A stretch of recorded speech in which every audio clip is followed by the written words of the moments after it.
Hello সবাইকে, welcome back to my channel.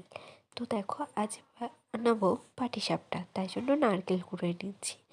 তারপর নারকেলের পুরটা বানানোর জন্য আমি নারকেল আর গুড়টা মেখে নিচ্ছি একসাথে। তারপর কড়াই দিয়ে গ্যাসের মধ্যে নারকেলের পুরটা রেডি করে নিচ্ছি, কারণ পাটিসাপটাতে নারকেলের পুর দিয়ে বেশি ভালো লাগে খেতে।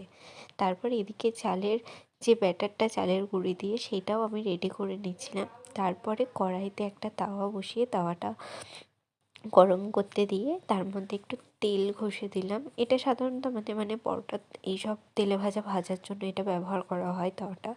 তো তারপরে ব্যাটারটা দিয়ে চারিদিক দিয়ে নেড়ে খানিকটা গোল করার চেষ্টা করছিলাম।